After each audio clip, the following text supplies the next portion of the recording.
Today's video is for all you guys that just purchased your first watercolors and you want to start painting today, but you don't know what to paint. Well, if you ask me, I know what I would have painted if I started, but the question is that the smart thing to do? Well, don't go anywhere and you will find out.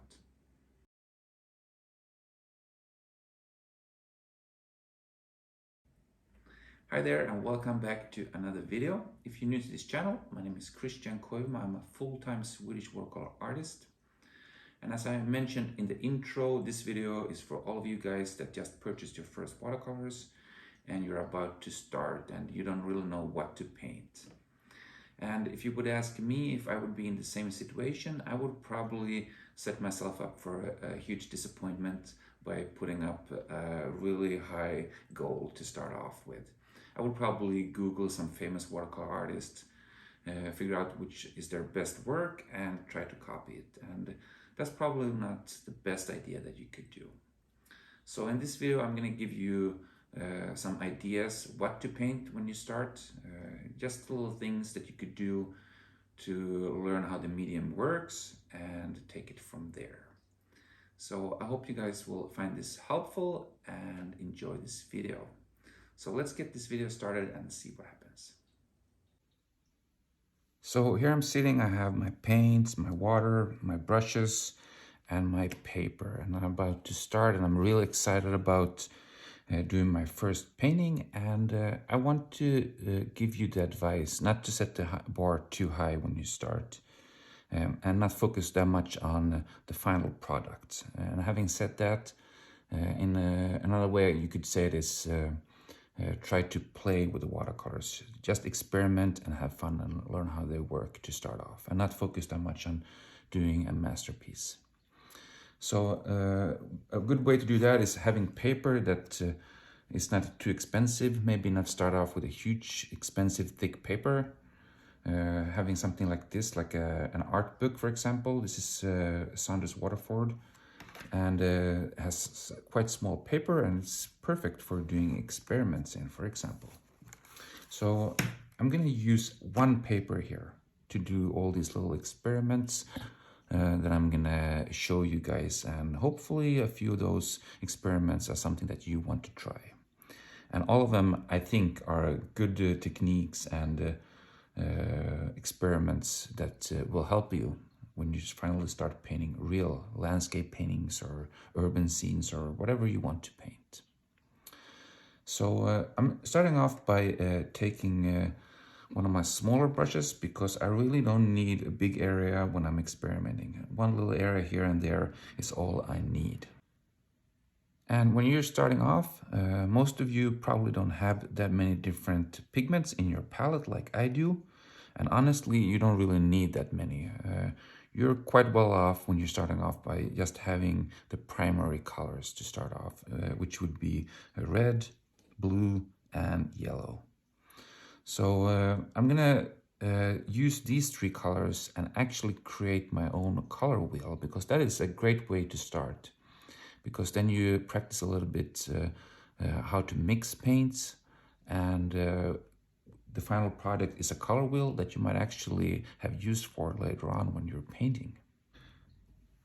So I'm going to start off by painting the primary colors first, and why not start with red? So I'll do a little circle here up in the corner of the paper.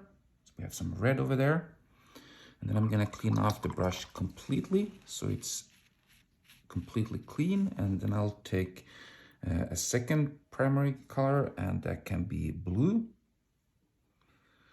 This is ultramarine blue, and the red I used is alizarin crimson.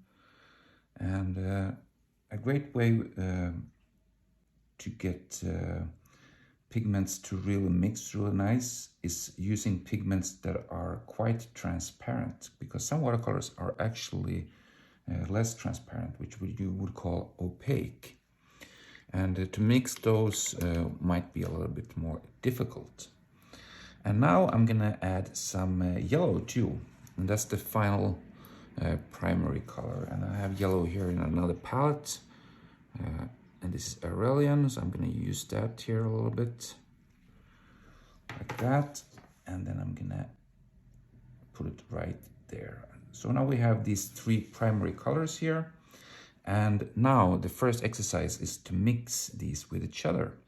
And when you mix two primary colors with each other, you get a secondary color. So I have yellow here on the brush, and I'll try to mix it a little bit with the red, and yellow and red will create orange. So you mix around a little bit until you have that orange that you are satisfied with, and then we're putting it in between the two colors that we just mixed. So red and yellow creates orange. So that looks pretty nice. And let's go to the next one. We have yellow and blue, so let's mix those two. I'll take first a little bit of yellow on my brush and then mix it with the blue here in the corner. And blue and yellow will create green. And there's our green.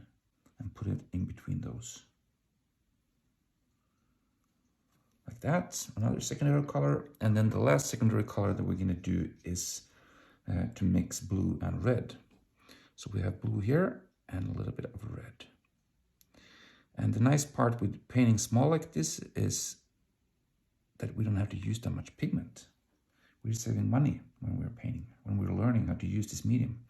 Because if we're gonna do a complete landscape painting, for example, on a big paper, and we fail, it might be all a waste. But painting small like this, then we're not wasting as much if we are not successful. So here we have our color wheel, and after this, it's also kind of fun to mix colors that are opposite to each other on the color wheel. And I do that quite often to get pigments or hues that are lower in intensity. They're kind of muddy. So let's do that with two colors. For example, let's mix blue and orange. So I'll take a little bit more of blue from the palette.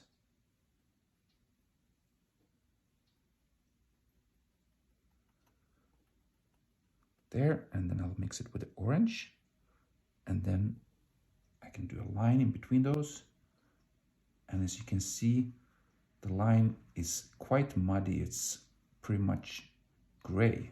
It has lost the intensity from the blue and the orange.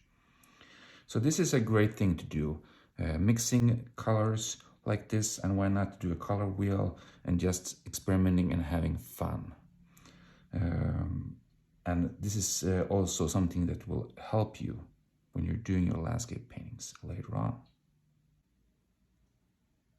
Okay, and let's jump to the next exercise. And this is an exercise that is quite useful as well, because when you're doing paintings, landscape paintings, urban scenes, portraits, still life, whatever, it's important that you have different values of dark and light and so on. And this is something that's pretty hard when you're starting off painting watercolors, since watercolors are transparent and most beginners use a little bit too much water, and it all ends up quite pale and boring and uneventful. So let's do that as a practice. And a good way of doing that is using one pigment. So I'm going to use this blue here, the ultramarine blue.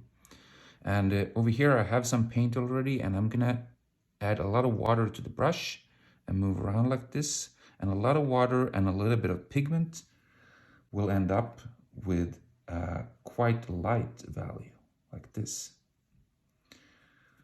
So I'm gonna do another square next to it, and this one time I'm gonna make it a little bit darker. That's the point. And I'm gonna make it darker by changing the consistency of the paint. So now it's a lot of water in it, so it's quite runny. It's almost like tea in consistency, but I'm gonna add a little bit more pigment to it. I'm not gonna dip my brush into the water anymore. I'm just gonna add pigment. And when I do that, the paint will get a little bit thicker because there's more pigment in it and it's darker, and that's what I'm going for. So I'll do another square next to it like this, and hopefully there will be a difference. And then I can keep pushing it a little bit. I have the paint here. I'm not dipping the brush into the water. I'm just keep adding more and more pigment to the mix. And the mix will get thicker and thicker and thicker.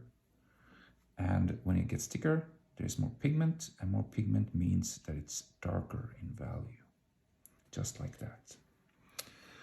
Let's do one more that's even thicker. So I'm taking even more pigment here. And by now the pigment is almost like cream in consistency. And this is something that you will learn over time, but without thinking too much about it. But in the beginning, you probably have to focus quite a lot on it. But a painting without value changes, in my opinion, is quite boring. So that's my second experiment, practicing on doing different values like this by changing the consistency of the paint. And in the next experiment, we're going to do something that's a little bit similar to this. We're going to make a grading. So I'm going to paint a simple object here, a shape, and in one end it's going to be darker, and then it's going to get gradually lighter and lighter in value. And this is something that you also want to use in your paintings. For example, if you want to make an object seem like it's rounded or something like that. So I'm going to use this thick pigment that I have in my palette. I'm still using the blue here. It's ultramarine blue, making sure that it's quite thick when I start off. And I'll do a little bit of a bigger square this time and putting down this thick paint like this. And to do the grading, we need to remove some of the paint from the brush, just like this in the water. And not letting it be too wet. So we want to take away a little bit of the water, and using a paper tissue like this is perfect. So now the brush is kind of damp. And then follow the edge of the pigment like this while the paint is still wet. Not go all the way in, just follow the edge a little bit and then kind of lead the pigment to the right like this. And here you can already see there's a difference. I'll go back with the brush once again into the water, remove some of the pigment and remove the excess water like that. And then I'm going to keep doing the process like this. And hopefully we will get a blue that gets lighter and lighter and lighter in value in a nice way like this. So this is a grading from dark to light in value. I do want to show you though what happens if you use too much water on the brush when you're trying to do this. So I'm gonna put down the thick blue here like I did on the other one, just like this.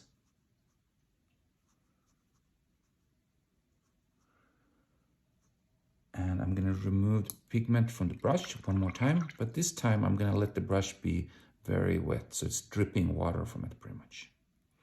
And what happens when I do this? The water from the brush will travel into the dark area, and it's kind of it's gonna ruin the dark part of the shape here.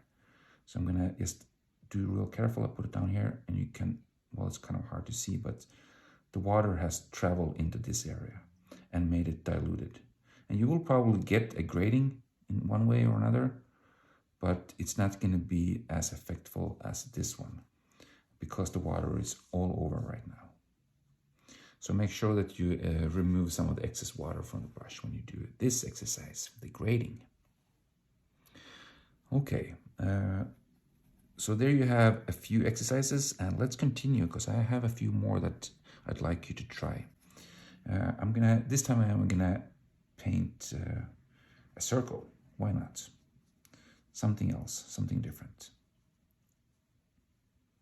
Like this. And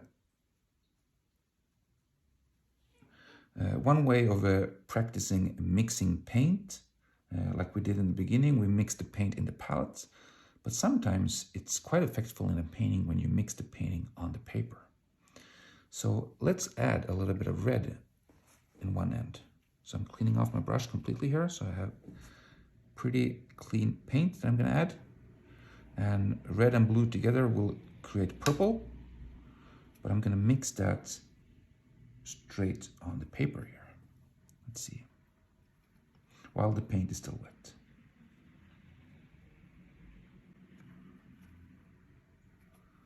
I'm going to add a little bit more paint. Like this.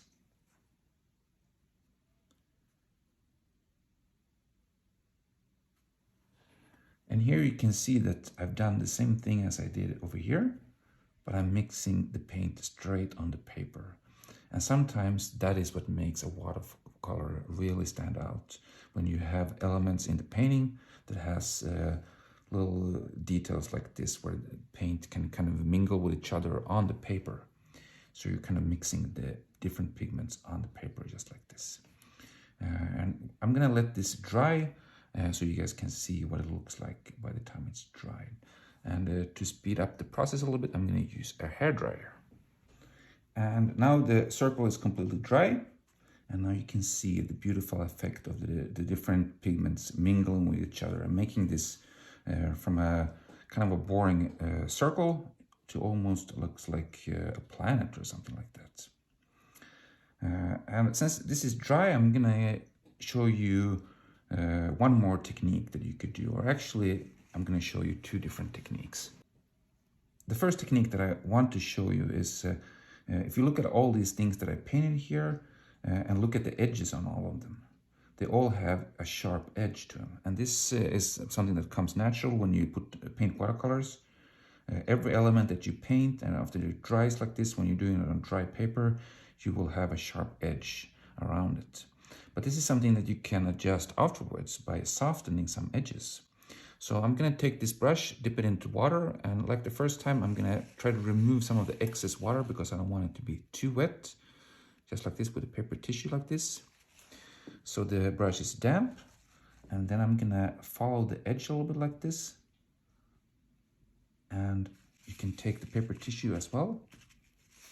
And this is a way to soften the edge a little bit. And if you want to have a dynamic, exciting watercolor painting, it's always a great idea to have a mix of sharp and soft edges. And this will give your painting a completely different harmony. So now I have softened this edge a little bit, and you can see this in comparison to this side is quite a big difference. And the last technique that I want to show you is called lifting. So I'm gonna actually lift some of the paint off from the paper. And watercolor kind of has a bad reputation, since people say that you can't erase and start all over again. And it's kind of true, but it's not completely true, because you can remove some of the pigments. So I'm gonna actually remove some of the pigments. Let's do a line straight through this one, for example, like this. And you can use your brush and do it several times like this, back and forth like this. And this will loosen up the pigment that's on the paper, the watercolor paper. And then I'm gonna use my paper tissue and dab it like this. And then I'm kind of erasing, as you can see. It's not completely white like this, but still you can lift off some of the paint. And this is something that's useful for doing highlights, for example, in your paintings. So these are my best advice on things that you should paint when you're starting off. Mixing pigments like this, for example, making a color wheel. Mixing pigments that are opposite to each other in the color wheel. Practicing different values like this, or doing grading, softening edges, mixing paint on the paper, and lifting paint. So now you know what you should start painting. Make sure that you take your time, enjoy the process, don't put up too high goals for yourselves, and do these exercises for a while before you start painting real motifs like landscapes, urban scenes, and so on. And after you've taken the step to start painting landscapes and so on, then you're more than welcome to visit me on my Patreon, because I post a new tutorial every week, mostly landscapes. So you're more than welcome to visit me there. And you have all the information in the links down below. Okay guys, I'll see you in the next one. Bye bye.